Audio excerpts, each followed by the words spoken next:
اس لڑکی کے والدین نے اس کی پرورش کی, اسے گریجویٹ بنایا, تعلیم کے اوپر خرچہ کیا, تو مہر ملنے کے بعد اس عورت کی وہ اپنی جائیداد ہو جاتی ہے. وہ چاہے اپنے والدین کو دے, چاہے خود رکھے, یا اس کو کوئی بزنس میں لگا دے, کوئی تجارت میں لگا دے, اس کا حق ہے. تو مہر اس کی خود کی جائیداد ہے, وہ کچھ بھی کر سکتی ہے. اور مہر کا کوئی فکسڈ اماؤنٹ نہیں ہے, چھوٹا بھی ہو سکتا ہے, بڑا بھی ہو سکتا ہے. اور اس کے علاوہ یہ مہر اگر خدا نہ کرے, اللہ نہ کرے, اگر طلاق ہوتا ہے, ڈیورس ہوتا ہے, تو یہ مہر اس کے کام آ سکتا ہے. لیکن لوگ کو غلط فہمی ہے کہ مہر صرف طلاق کے لیے, ایسا نہیں بات ہے. وہ مہر لے کے خود کو بزنس میں لگا سکتی ہے, اپنے والدین کو دے سکتی ہے.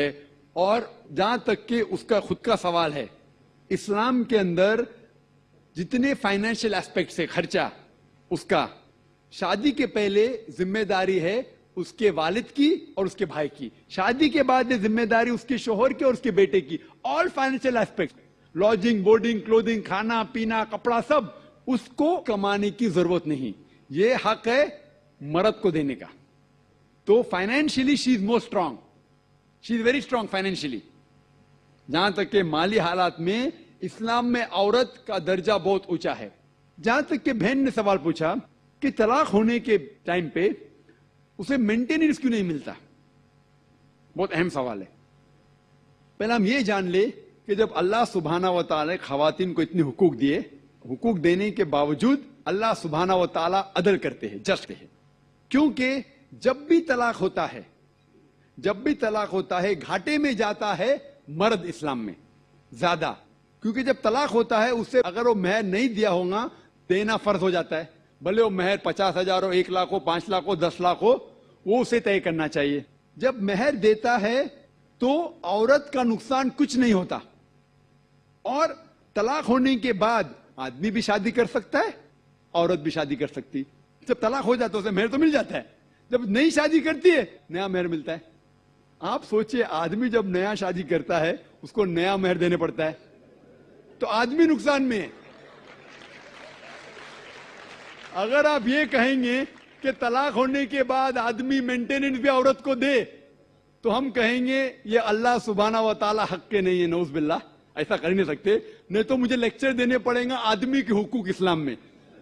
میں اکثر تقریر کرتا ہوں عورتوں کے حقوق. لیکن جو لوگ اسلام کی بنیادی بات کو نہیں سمجھتے, انہیں یہ غلط فہمی ہے کہ عورت کا نقصان ہو رہا ہے. عورت کا نقصان نہیں ہو رہا ہے. اور عورت کو کچھ بھی اگر چیز کی ضرورت ہے, جیسے میں نے کہا, آدمی کا حق بنتا ہے کہ اسے دے. شادی کے پہلے اس کے والد اور اس کے بھائی, شادی کے بعد اس کے شوہر اور اس کے بیٹے. اور اگر یہ نہیں بھی دے تو معاشرے کا فرض ہے کہ عورت کو سنبھالے. معاشرہ نہیں کر سکتا ہے, اگر اسلامک حکومت ہے, حکومت کا فرض ہے کہ عورت کو سنبھالے, اس کی پرورش کرے. یہ اسلام میں. لیکن اگر آپ اس کے بعد کہیں گے طلاق ہونے کے بعد آدمی اسے ہر مہینہ اور 1,000 روپیہ دے, 5,000 روپیہ دے, تو یہ آدمی پہ ظلم ہوئے گا. لیکن جو مہر طے ہوتا ہے شادی کے پہلے نکاح میں, کیا مجھے چاہیے 5 لاکھ روپیہ, اسے وہ سنبھال سکتی ہے. اسے کوئی تجارت میں لگائے اور اس کی آمدنی لے سکتی ہے. اگر کوئی شک ہے کہ ہو سکتا ہے میرا طلاق, کبھی بھی شادی ہوتی تو طلاق کا گمان تو رہتا ہے دماغ میں کہ طلاق ہونے والا ہے, ہو سکتا ہے. لیکن اس کے لیے اسلام نے اسے الحمدللہ کئی چیزیں سے حفاظت کی ہے. تو مہر جو ہے اسے کئی فائدے ہیں. اور اس کے باوجود حدیث محمد صلی اللہ علیہ وسلم کی کہ اگر کوئی آدمی اپنی بیٹی جس کا طلاق ہوتا ہے اس کی حفاظت کرتے تو بہت ثواب ملتا ہے. تو اسلام میں جو طلاق شدہ عورت ہے اس کے لیے الحمدللہ کئی طریقے ہیں جس سے اس کی حفاظت کی جاتی ہے. جو آپ جو کہہ رہے ہیں وہ یہاں کے معاشرے کے بارے میں کہہ رہے ہیں, تو میں کہتا ہوں کہ یہاں کے خواتین کو اپنے حقوق خود پتہ نہیں, ان کی غلطی ہے, اسلام کی نہیں. ہمارے خواتین اور ہمارے مرد خود نہیں جانتے, طلاق کیسا دینا جانتے نہیں. غلطی کس کی؟ اسلام کی. اسلام کی نہیں, اسلام کے فالو کرنے کے مسلمان کی. اگر آپ اسلام کو جاننا چاہتے ہیں تو مسلمان کو مت دیکھیے. جس طریقے سے آج میں نے کہا, آپ اگر مرسیڈیز کار کو جاننا چاہتے کتنی اچھی ہے, اگر کوئی ڈرائیور جو ڈرائیونگ نہیں جانتا ہے اس کے پیچھے بیٹھا اسٹیئرنگ ویل کے اوپر اور مرسیڈیز کار کو ٹھوک لیتا ہے, تو غلطی کس کی؟ مرسیڈیز کار کی کہ ڈرائیور کی؟ ڈرائیور کی. اسے مرسیڈیز کار چلانے آتا نہیں, تو اسی لیے اسلام کو اگر جاننا چاہیے تو آپ قرآن کو پڑھنا چاہیے اور صحیح حدیث کو. یہ افسوس کی بات ہے کہ کئی مسلمان خود نہیں جانتے قرآن اور حدیث میں کیا لکھا ہے, کس طریقے سے طلاق دینا چاہیے, کس طریقے سے برتاؤ کرنا چاہیے اپنی بیوی کے ساتھ. اسی لیے میں تقریر کر رہا ہوں, تو لوگوں کو قرآن اور حدیث کے قریب لے کے آؤں. Hope that answers the question.